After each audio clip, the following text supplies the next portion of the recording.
The Career Trail. Your success journey begins here. It's another exhilarating episode of the Career Trail right here on Joy Learning TV. My name is Irene Edubia Ainin. Now, if it is your first time watching the Career Trail, I believe the question on your mind is, what is this program about? Well, the Career Trail is here to help you use your skill to your advantage to make millions. So we bring on board entrepreneurs who are doing well in the Ghanaian industry to tell you their stories and then inspire you. Today, for the first time, I have two amazing guests on the show. Yes, this is happening for the first time. Who are they? Let's take a look at their profile video. This week on Career Trail, who is our guest? They are products of the Kwame Nkrumah University of Science and Technology. They are celebrity photographers. In recognition of their sterling work as celebrity photographers, they were awarded 2018 Most Influential Young Ghanaians in the lifestyle category of the Advanced Media 50 Most Influential Young Ghanaians Awards 2018. They have worked with big wigs in Ghana, UK, and Nigeria, including the First Lady of Ghana, Madame Rebecca Akufo-Addo, and the wife of the Vice President, Madame Samira Bawumia. Their powerful lenses have also captured the images of other important personalities, including the late Flight Lieutenant Jerry John Rawlings and Miss Universe Ghana 2018. Our guests for this week's edition of Career Trail is TwinsDontBeg. All right, you have it there. Help me welcome TwinsDontBeg. How are you doing, guys? We're doing amazing, and you? I'm fine. Hey, Charlie, you're looking good, though. All right, so who styled who? He's the stylist. He always choose what we wear. So he styled you. Yeah. And then he I styled don't have any himself. option. Yeah. He really did well. 10 over 10. Yeah, minus okay. nothing. Thank you for commending my work. Okay, so we know you to be TwinsDontBeg. In fact, the name on social media is TwinsDontBeg. Yeah. Even me sitting here, I don't know the real name. What's the name? Sometimes we forget our real names because we're kind of like used to TwinsDontBeg. Sometimes I forget I'm Emmanuel Apiajan. Yes. Emmanuel Apiajan, yeah. We hail from Eastern region. Just here, Kriapim. Oh, okay. Yeah. Okay, I'm also from Kriapim. Yeah, I know. I heard your name and I knew you were from Kriapim. Oh, okay. Eduko, Yeah. I think I know Eduko. Yeah. Okay. And you, the name Sam, is? I'm Samuel. Samuel. Hey, you intentionally or your parents intentionally gave you Bible names like Christian names? Samuel. That's another story. Yeah. Okay, so how is business? Well, we are all in tough times, but that tough times, bring out, our creativity. You get me? It challenges us to be more creative and innovative and different ways of, expressing our talent and all that. So yeah, we always welcome tough times. Okay, and I must say you are really doing well. Thank All you. right, so now I'll start with Ima. Can you tell us a little about yourself aside we know in your name? If you say Ima, what should we expect? Well, when you say Emmanuel, I'm a calm person, very assertive. I look at I'm someone who, like, when it comes to both of us, he's more outgoing and I am more assertive and calm. So if you've learned a lot about twins, one is sharp, one is like very calm, and that makes us stronger, especially in the work that we do. Okay. So he likes to do, let's do it fast, and I like to be calm and let's assess things, and that keeps us balanced. So Yeah. I'm the boring one. Okay, so I know now he has talked about you too. Yeah. All right, so who is the youngest, who is the eldest? He's the youngest and I'm the oldest. Oh, okay, all right. So how was life like while growing up? Well, growing up was very challenging because we grew up in a family of 6. Interestingly, it was really tough because my dad was a transport officer, or let's say a driver, and my mom used to sell petty stuffs like tomatoes and garden eggs and provisions here, little provisions here and there and all that. And funny story, she started the trade that she was doing when when she gave birth to us, and somebody dashed her money just because we're twins, and we're like, oh, you have twins, and it was like, oh, take this, and that's where she used to start her small petty trading. And we were born in Kumasi. In Kumasi, I mean, if anybody's listening, Eija is a small town in Kumasi, around Tech Junction. So we were born in Tech Hospital, a very popular place in Kumasi, and that is how, that's where we started growing up. We grew up in Eija before we moved to campus, KNUST campus, somewhere closer to Kentin Chrono. That's where we had most of our childhood, and it was quite challenging because growing up in a very tough home, we saw how our parents were always struggling to pay our school fees and PTA dues, and sometimes when we needed certain things, we saw how they struggled to raise money. My dad was someone who was always taking loan from work to make sure we had good life, and he took us to one of the best schools in Kumasi, which I knew was really tough for him. KNUST. We started from KNUST daycare, then we went to KNUST primary school, then KNUST junior high school, then before we went to KNUST senior high school, then KNUST university. Hey, it wasn't intentional.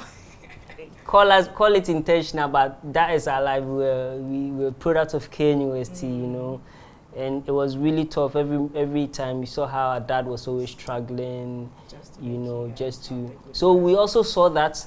So we, being the men of the house as well, we saw how they were struggling. So we also did our side to also help supporting them. So right from childhood, we started learning how to take care of ourselves and also support them.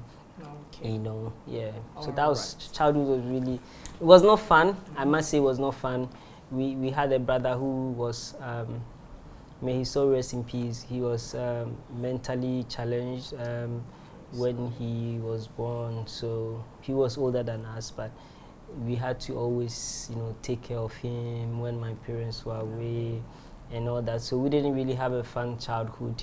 We're quite responsible at a very, very early age. I guess the adulting, there is adulting. Okay, so now I'll go to Ima. Was it intentional to go to, because he mentioned that you attended KNUST senior high school. Was it intentional? Did you decide, or your parents imposed it on yourself? Because now we have students or children around whose parents impose their school selections on them.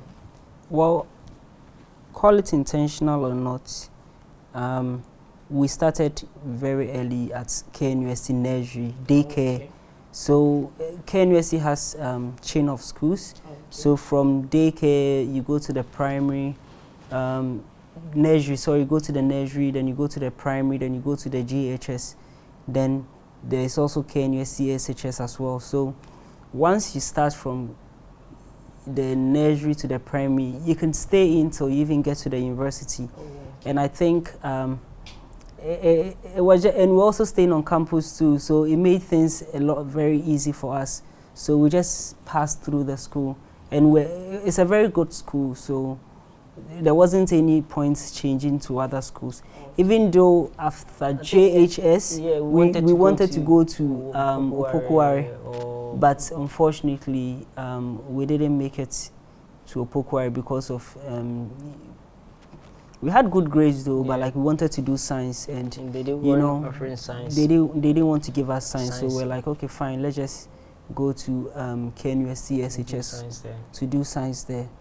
And I think as people always say, or as our elders always say, everything that happens in life happens for a reason. And one of our favorite books that we read, or we used to read, is called The Master Brewer, and it always tells you about what you pass through life, and at the end of the day, that's what builds you to become who you are in the future. So maybe if we got things easy in life, maybe we wouldn't be where we are sitting right now. So basically, yeah, that's what I can say. All right, so you both pursued science at Yeah. senior high school. We're science students. Then I'm still tempted to ask, did you deliberately choose science? Because you are two different Yeah, people. we- Is it because you are twins? So Well, because we even with the Okoko, you kept saying we wanted Yeah. to. Yeah. we like science, not because we wanted to be medical doctors, but back in JSS we're really good with integrated science, with all those science stuff, and even when we wrote we wrote SSC. So when we wrote SSC, our grades were very good.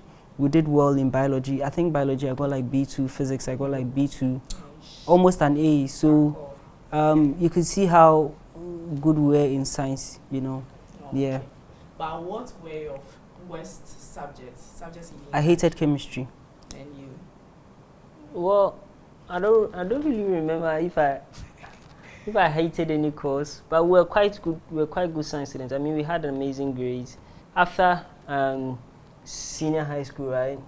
Senior high school, then you go to uni, but then that is where the story of TwinsDontBeg started. Okay, so before we go into the story, Yeah. I want to ask you guys a little about your SHS life. Yeah. Were you on campus? It's a day school. That So- time it was a day school, Yeah. but now it's a boarding house. school, Yeah. yeah. Oh, okay. So we're always how, going from the house. okay. But how was life like at the senior Oh, high school? we were one of the most famous kids on Is campus. it because you are twins? Yeah, it plays an important part, and also it's because of how we also carry ourselves. Exactly. You know, we're the go-to people, especially like back in SHS, entertainment stuff, the go-to people, stubborn stuff, the go-to people. We used to organize a lot. We used to work with, you know, when it comes to entertainment, organizing, bringing people together. That is where we picked, and we fell in love with entertainment right from senior high school. So we knew that is the kind of direction we wanted to take. Yeah. Okay. But do you have any worst moments at senior high school? You know, I think it was the teacher said, "What am I doing outside?" It was break time. Break huh? time, after break. And I was like, I want to use the bathroom or something. And this teacher caned me in my palm, and I was bleeding. I was literally bleeding. I think the marks, yeah, you can see the marks on my hand. Okay. As a result of caning? Yeah, it was, I think that's not a very good way to discipline students by, you know, those corporal kind of punishments, because my hand literally swelled. And I was bleeding in my palms just because I was outside during break. And I went to tell my dad. When I went to my dad saw it, and he came to the school and they reported it to the headmaster, but nothing really came about. But then I really, you know, SHS, I really wanted to do something bad to the teacher. But it didn't happen. No, it I didn't just happen. let it go. I just let it go. But I had a lot of remorse for the teacher. I remember him Pomponos. Okay, so how about you? Any worst moments can you remember? Worst moments, SHS chasing a girl and never, it didn't end well. You How? know. It didn't end well like it ended. You're trying to woo a girl, and she wasn't minding you, and it didn't make SHS fun. Well, you know, Well, I think back in SHS we're very young and we're very smallish too. Yeah, so you know, looking at your stature, no girl would even take you serious when you even try to talk to her and all that. Okay. So the heartbreak there started from SHS, you know. Okay, but growing up, what did you aspire to become? What we are doing now.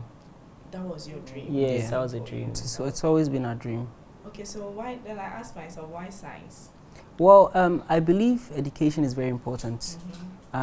Sometimes when I see people who want to pursue their career at a young age and they don't take education serious, then I think I feel a bit sad for them, because once you even become successful and you stand in the midst of educated people and you are having conversations with them, they need to feel that you are learned, you know. So it's quite important. You can't just go to GSS and become one of the most successful people, and once you open your mouth, somebody will be like, oh, is Kakudi wrong side? You know, you have to educate yourself, and what you learn doesn't mean that should be what you end up with. It grooms you to stand in the midst of men and speak, and everybody listens to you. So that's why it's very important to pursue higher education. Okay. Yeah. But the reason why I'm asking is, let's say growing up I want to become a photographer. Would you advise me to do science at a senior high school? Of course. One rule in photography: light travels in a straight line. Okay. The photography is basically light, playing with light.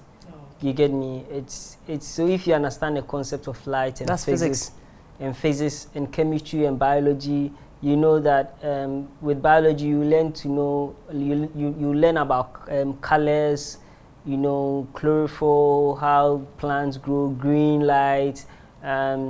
So for photography is connected to all aspects of life. You know, food science. That is where food photography comes. Okay. Biology. That's when you get interaction with the human eye and teeth and all that, because I mean when you're photographing people, that is when you know your biology and your physics and your chemistry and your mathematics, because you need to calculate distance.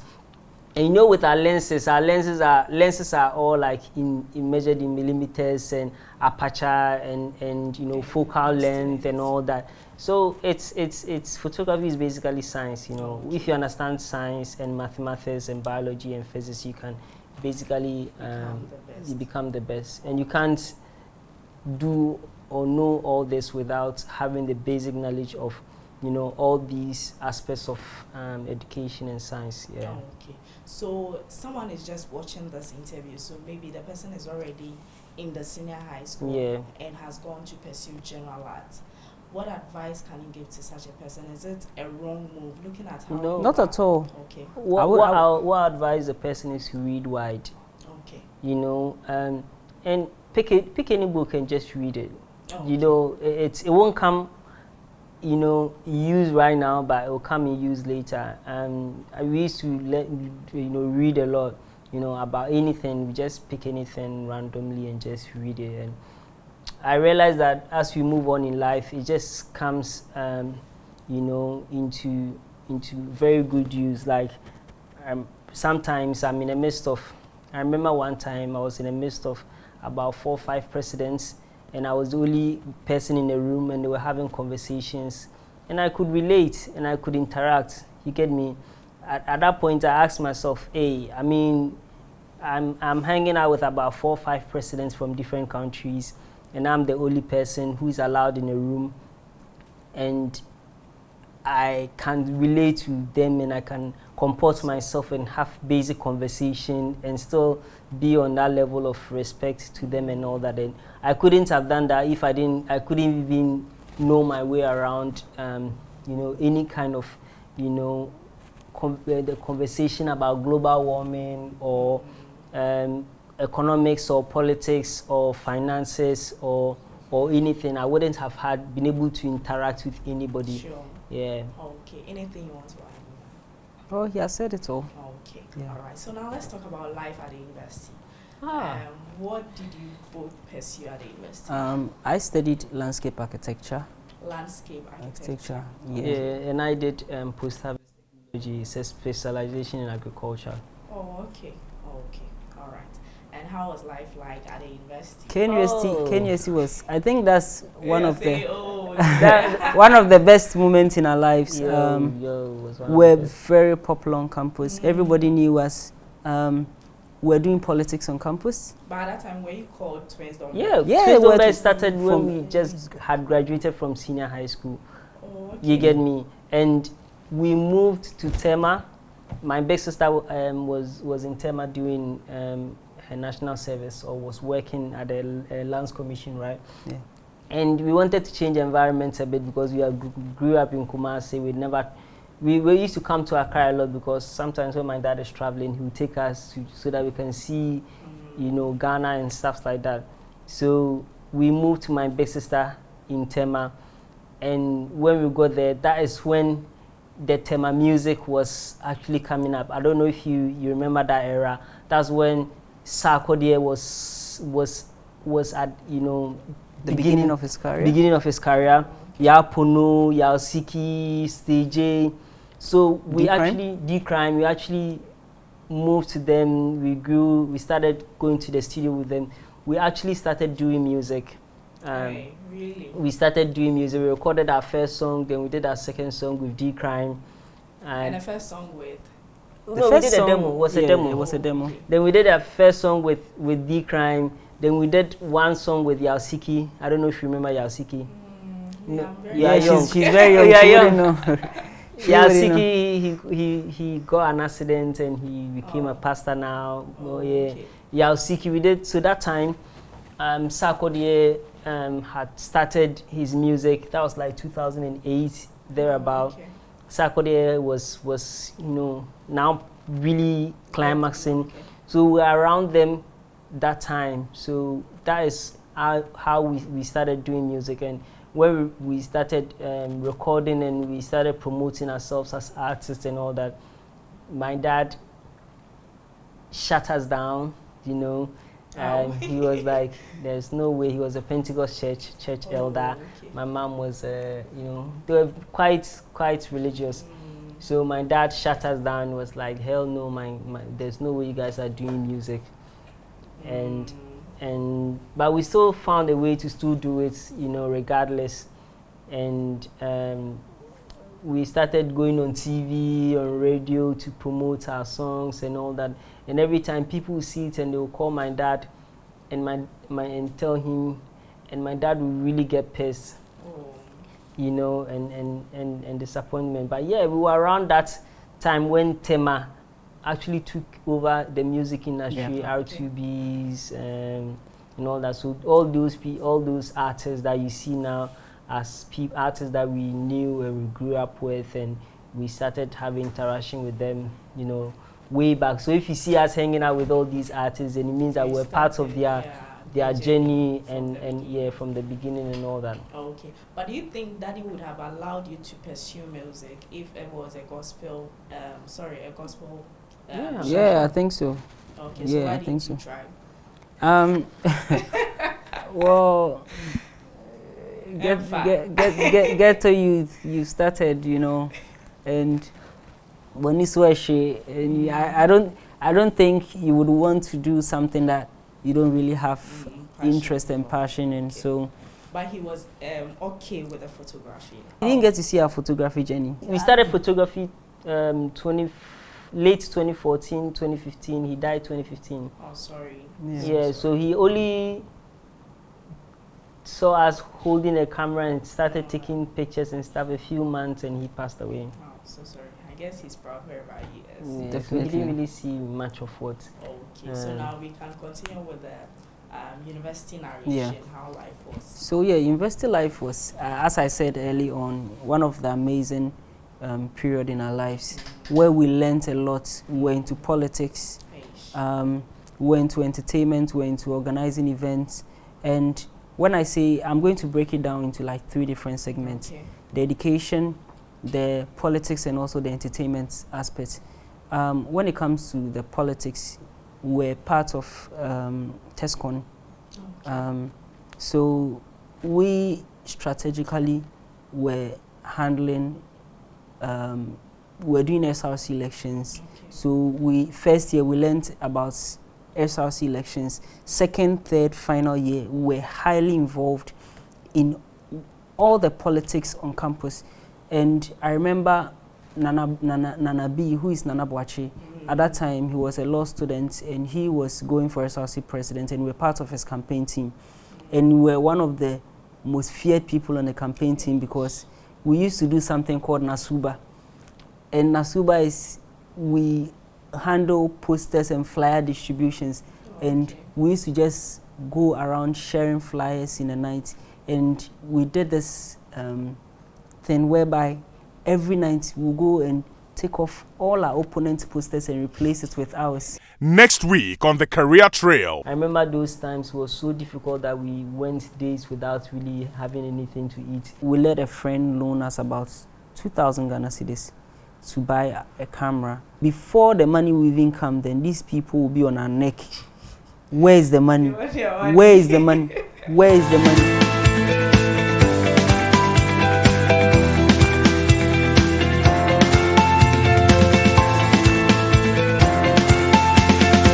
The Career Trail. Your success journey begins here.